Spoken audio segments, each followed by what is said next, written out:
tasty Tamil foods. இன்னைக்கு நம்ம சேனல்ல பார்க்க போற ரெசிபி என்னன்னா prawn fry. இந்த prawn fry வந்து உங்களுக்கு எல்லா விதமான ரைஸ் கூட வச்சு சாப்பிட ரொம்ப சூப்பரா இருக்கும். இப்போ வாங்க இது எப்படி செய்யலாம்ன்றத பார்க்கலாம். அதுக்கு முன்னாடி நம்ம சேனலை நீங்க இதுவரை subscribe பண்ணலனா subscribe பண்ணிக்கோங்க. அப்படியே பக்கத்துல உள்ள bell பட்டனையும் கிளிக் பண்ணிக்கோங்க. அப்பதான் நான் போடுற வீடியோஸ்லாம் உடனே உங்களுக்கு தெரிய வரும். இப்போ இந்த prawn fryக்கு தேவையான பொருட்கள் என்னென்னன்னு பார்க்கலாம். நான் வந்து 1/2 கிலோ எறா எடுத்துர்க்கேன்.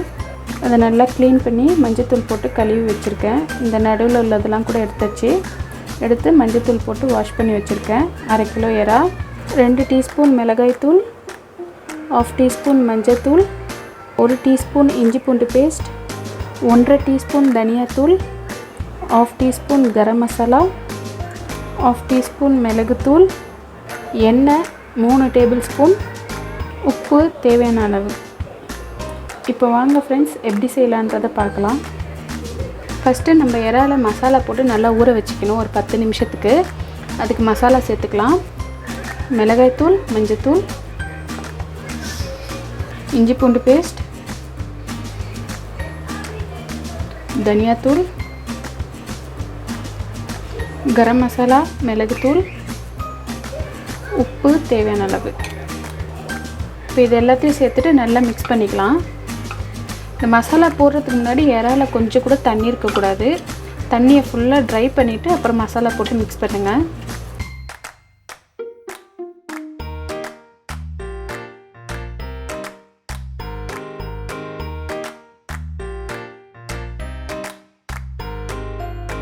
பாருங்கள், நல்லா மசாலா போட்டு நல்லா மிக்ஸ் பண்ணியாச்சு.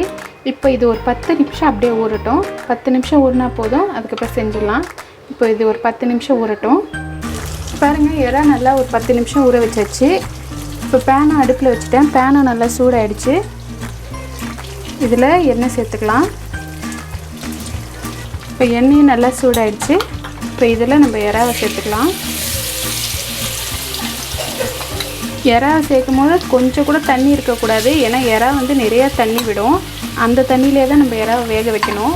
நிறைய தண்ணி சேர்த்துடாதீங்க. தண்ணி சுத்தமாக இல்லாமல் நல்லா ட்ரையாக சேர்த்துக்கோங்க. அந்த தண்ணியெல்லாம் நல்லா ட்ரையாகி நல்லா வந்து ரோஸ்ட் பண்ணணும். இப்போ எறா வேகட்டும். எறாவை போட்டோன்னே அடுப்பு வந்து மீடியம் ஹீட்டில் வச்சுக்கோங்க. அப்போ தான் வேகும். ரொம்ப ஃபாஸ்ட்டாக வச்சுட்டிங்கன்னா மேலே சீக்கிரம் ஃப்ரை ஆகிடும், உள்ளே வேகாது. அதனால் மீடியம் ஹீட்டில் வச்சு வேக வச்சுக்கோங்க. இப்போ இதெல்லாம் ஒரு சைடு வெந்தாச்சு. இப்போ திருப்பி போட்டுக்கலாம் எறாவை.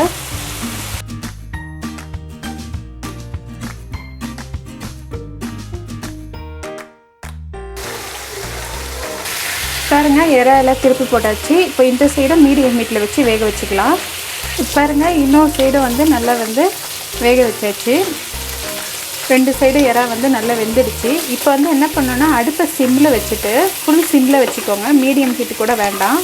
ஃபுல் சிம்மில் வச்சுட்டு நம்ம வந்து எறாவை வந்து நல்லா ஃப்ரை பண்ணணும். நல்லா பெரட்டி விட்டு ஒரு 2 நிமிஷத்துக்கு நல்லா ஃப்ரை பண்ணுங்கள் அந்த எண்ணெயில். இப்போ ஃப்ரை ஆகட்டும். இப்போ பாருங்கள், நல்லா ஒரு 2 நிமிஷத்துக்கு நல்லா வந்து நான் ஃப்ரை பண்ணிக்கிட்டேன் அந்த எண்ணெயிலேயே. இந்த அளவுக்கு நல்லா ஃப்ரை ஆகணும். இப்போ வந்து ப்ரான் ஃப்ரை ரெடி ஆகிடுச்சு. இங்கே பாருங்கள் ஃப்ரெண்ட்ஸ், இப்போ ப்ரான் ஃப்ரை ரெடி ஆகிடுச்சு. இந்த ரெசிபியை உங்கள் வீட்டில் ட்ரை பண்ணி பாருங்கள். இந்த ரெசிபி உங்களுக்கு பிடிச்சிருந்ததுன்னா நம்ம சேனலுக்கு கமெண்ட் பண்ணுங்கள், லைக் பண்ணுங்கள், மறக்காமல் உங்கள் ஃப்ரெண்ட்ஸுக்கெல்லாம் ஷேர் பண்ணுங்கள். தேங்க்யூ ஃப்ரெண்ட்ஸ், பாய்.